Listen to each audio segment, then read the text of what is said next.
ఇప్పుడు ఐశ్వర్య అనే విద్యార్థి మాట్లాడుతుంది. నమస్తే అందరికి. First of all KTR sir గారు ఇక్కడికి వచ్చి మా అందరికి సపోర్ట్ గా ఇక్కడికి వచ్చి మమ్మల్ని సపోర్ట్ చేసినందుకు చాలా చాలా థ్యాంక్ యూ సార్.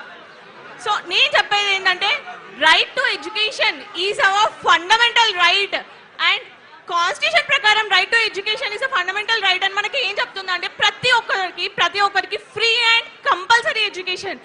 కానీ it should be amended into free compulsory and fair education.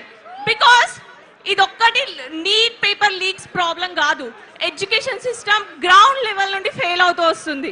Ground level నుండి స్కూల్స్ చూడండి, గవర్నమెంట్ స్కూల్స్కి వెళ్ళి ఒకసారి అక్కడ ఉన్న పరిస్థితులు చూడండి. గవర్నమెంట్ కాలేజెస్ చూడండి, ఇంటర్మీడియట్ కాలేజెస్ కానీ డిగ్రీ కాలేజెస్ కానీ లెక్చరర్స్ సరిగ్గా ఉండరు, పాఠాలు సరిగ్గా చెప్పరు. ఆ 10th క్లాస్ స్టూడెంట్స్కి ఎట్లా ప్రిపేర్ అవుతున్నారు మీరు 10th బోర్డ్ ఎగ్జామ్స్ కానీ అడిగితే గవర్నమెంట్ స్కూల్ స్టూడెంట్స్ని నేను నా సొంతంగా అడిగినప్పుడు వాళ్ళ నుండి వచ్చేది ఒకటే జవాబు, ఏముంది మాకు చిట్ ఇప్పిస్తారు, పాస్ చేస్తారు, మేము పాస్ అయిపోతాం అంతే, అంతకు మించి ఆన్సర్ లేదు.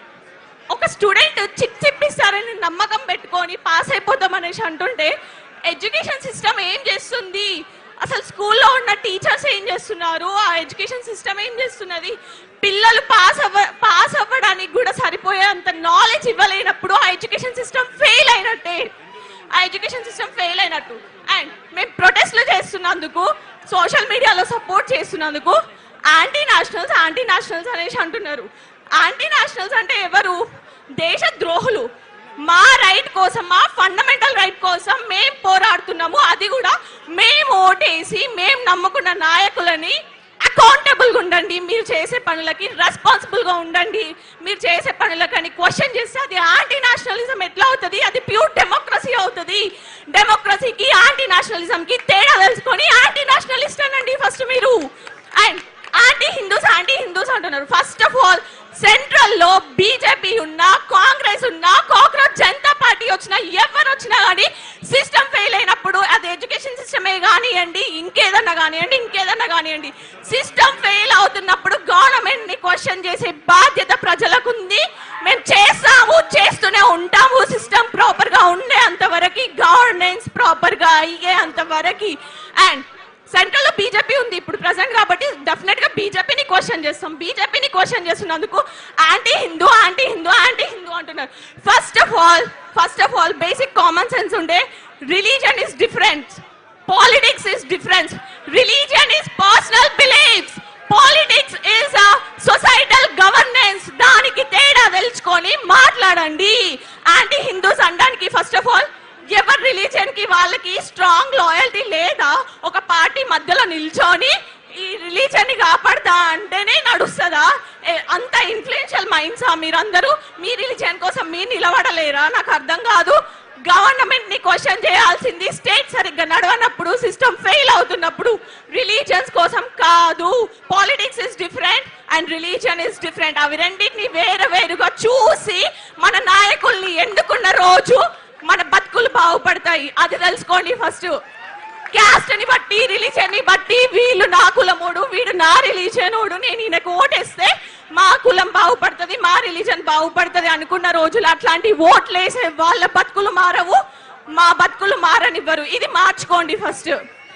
అండ్ వన్ మోర్ థింగ్, ఇది కేవలం నీట్ పేపర్ లీక్స్ విషయం కాదు. మళ్ళీ చెప్తున్నాం, ఎంటైర్ ఎడ్యుకేషన్ సిస్టమ్ సెట్ అయ్యేంత వరకు మా Gen Z and each and every other students, each and every one, we will protest, we will keep on doing the protest because education is our fundamental right. We will fight for our fundamental rights no matter whatever happens.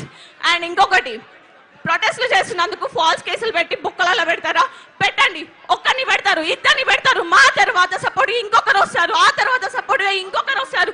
అందరినీ తీసుకుపోయి మీరు బొక్కలు పెట్టిన తర్వాత మా రక్తమే ఇట్లుంటే మమ్మల్ని అన్న మా తల్లిదండ్రుల రక్తం ఎట్లుంటది? పిల్లల్ని తీసుకుపోయి ఫాల్స్ కేసులు పెట్టి మీరు బొక్కలలో పెట్టుంచితే మా తల్లిదండ్రులు ఊరుకుంటారా? తల్లిదండ్రులు కూడా దిగుతారు ప్రొటెస్ట్లకి.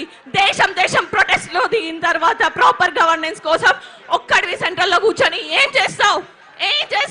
You have to be accountable for that. Central లో నిల్చోవడం కాదు, ప్రజల ఓట్లని దోచుకొని సెంట్రల్ లో నిల్చోవడం కాదు. ఆ ప్రజలకి మళ్ళీ నమ్మకం కలిగి మళ్ళీ ఓటు వేయించుకునేలాగా పని చేసి చూపించండి. రెస్పాన్సిబుల్ గా పని చేయండి. మీరు చేసే పనులకి అకౌంటబుల్ గా ఉండండి. కంప్లీట్ జెన్సీకి ఈ పాలిటిక్స్ పైన పొలిటికల్ లీడర్స్ పైన నమ్మకం పోయేలాగా చేసుకోకండి. Because we look up to you. మేము మిమ్మల్ని నమ్ముకొని మేము ఓటేసినాము. మేము మీ స్టేజ్ వరకు రాలేకనే కదా మా వాయిస్ మీరు మాట్లాడతారనేసి, మా కళలు మీరు తీరుస్తారనేసి, మా ఓట్ల రూపంలో మిమ్మల్ని నిలబెట్టుకుంటుండే మీరు you keep on failing us every time we vote, you keep on failing us. Thank you very much. Inqilab! Inqilab!